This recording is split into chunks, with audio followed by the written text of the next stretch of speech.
Greetings and welcome back to the Casual Wargamer. Today, catching up still on the 10th edition faction previews by Games Workshop on their community website. Today, the Adepta Sororitas, aka the Sisters of Battle. Now, these are a cool army. They've come a long way since their rather poor performing early days in the likes of 4th and 5th edition. Each successive edition has sort of made them better, and right now in 9th, they are very strong. And by looks of it, that could be the same going into the new 10th edition, which is quite cool. My nephew used to play Sisters of Battle, and the fact that I could best him 9 times out of 10 probably shows you just how bad they were back then.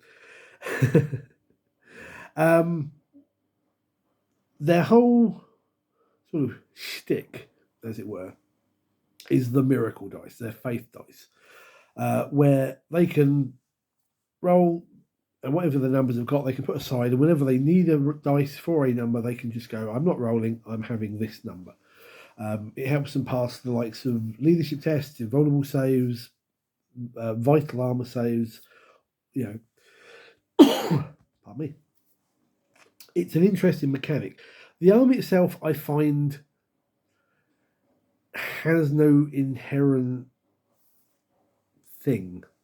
Tyranids are generally a charge forward and smash you. Towers sit back in a gun line, take most of you out, and then try and grab objectives. Orcs are, again, a charge and smash you. Eldari are a fast, hard-hitting, hard psychic sort of faction. The Sisters of Battle don't really have anything like that. They just seem to be very much Melter and Flamer based. They have got better in that sort of regard. If you played Bloody Rose under 9th, you were phenomenally good in combat. But generally I find as an army they don't have a army shtick. They have the miracle dice as a mechanic, but there's no focus the army itself has. And I'm hoping as we go into this new edition, they will get something to give them that little extra push. Not that they overly need it, but I find it very odd that you have an army that doesn't kind of have a generalized something. Even Space Marines, I just say, master of jack of all trades, master of bit of everything, but master of none. Anyway, we're getting ahead of ourselves. So again, we've got these previews. This will probably be a rather short video, to be honest, because pretty much everything that Games Workshop has put on this preview is the miracle dice. This is what they're showcasing you.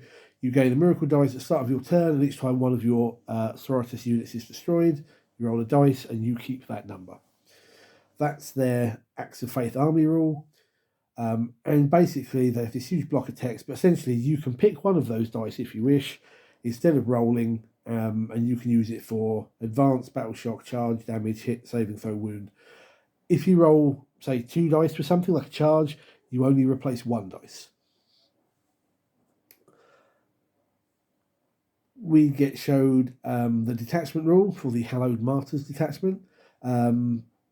Each time a Adepta Sororitas model for your army makes an attack, add 1 to the hit roll if it's below starting strength, add 1 to the wound roll as well if it's above its starting strength, at its starting strength, below half strength. For the purpose of this ability, if a unit has a starting strength of 1, it's considered to be starting strength while it's lost 1 or more wounds.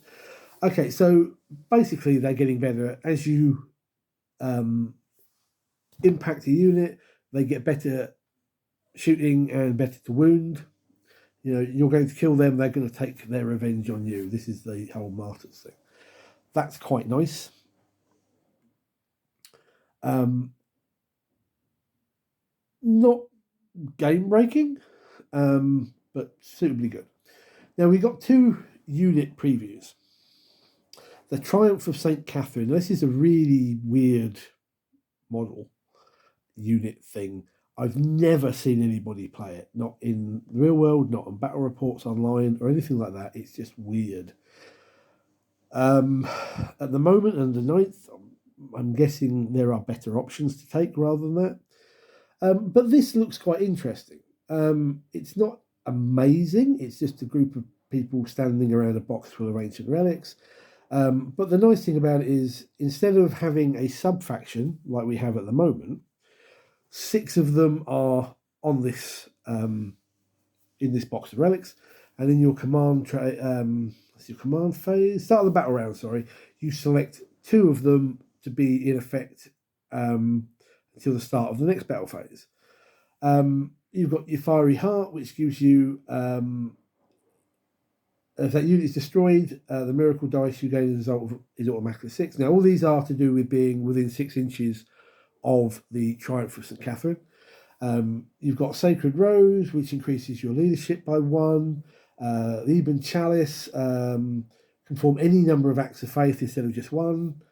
The Simulacrum of the Argent Shroud, you get +1 to your attack characteristics of rapid fire weapons.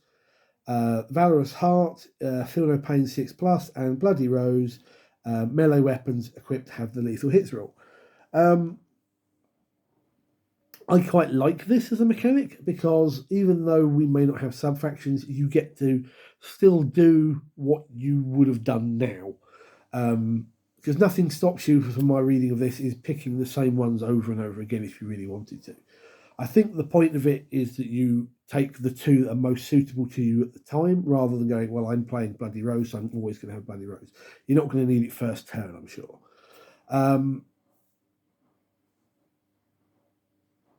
I don't really know what to say. It looks like it could be an interesting option.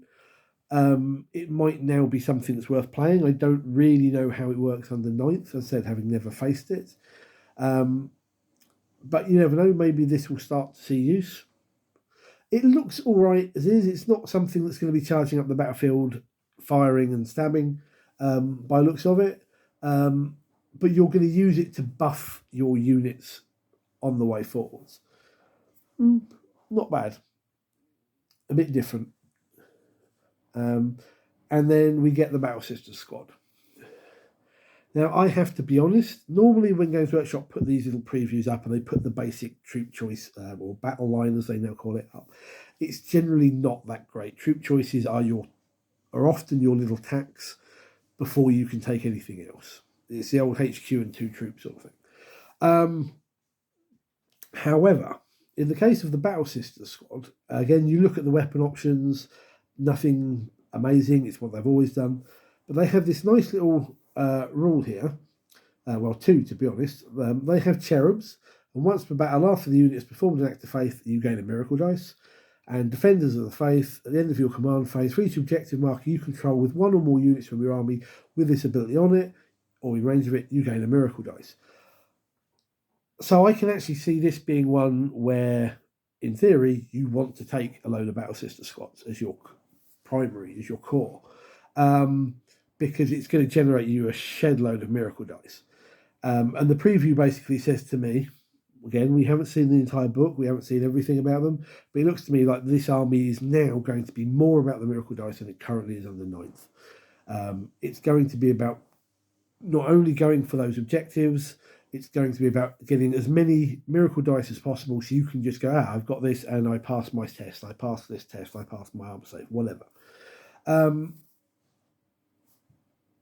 Maybe it will turn out that way, maybe not, but it looks like pretty much that's the way to go. Plus, if the unit gets destroyed, each time a unit is destroyed by the bearer's unit, you gain a miracle dice. Again, it's all going to be about generating miracle dice for this one. Other armies seem to be about battle shock and forcing your opponent to lose control of objectives. This is just going to be about, I'm having miracle dice. I'm going to be able to pass my saves. I'm going to be able to do whatever. We get a preview of the Exorcist rockets, which are okay, nothing special. Indirect fire rule, basically as we already know it. The Lance of Illumination on Morven Val. Again, quite nice, not overpowered at all. And then we get our stratagem. Rejoice the Fallen. When an opponent's shooting phase, just after the enemy result attack, you can pick one Adepta Sororitas unit that had 1 or more models destroyed as a result of this attack, and they get to shoot back. that's quite nice. No complaints there. It seems quite flavorful in a way, flavorful even. And that's what we've got on there. I'm not going to go into the individual weapons because I kind of think other channels have done that better and more in detail. As previews go, I think, if I'm honest, this was one of the bland ones. They didn't really show off anything particularly amazing. The what do we say? The Triumphant Catherine seems to be quite, well, maybe a little bit more positive than I might have given it at the moment, but that's it. As I say, sisters don't seem to have a particular shtick going for them. They are just miracle dice. It's kind of weird because other armies have something that shows how they play. I'm not really sure the miracle dice really play into that. But I certainly do think where they're going, they've got a lot better than previous editions, and hopefully that will continue with 10th. I just don't think they've given us enough of a preview with this one. These two options were not great for the previews. What do you think, though, Sisters of Battle? Do you think they're going to be good going into 10th? Are they going to be okay? Do you think the two previews, good, bad, indifferent? Let me know. Hit me a thumbs up, hit the subscribe button. Until next time, good gaming.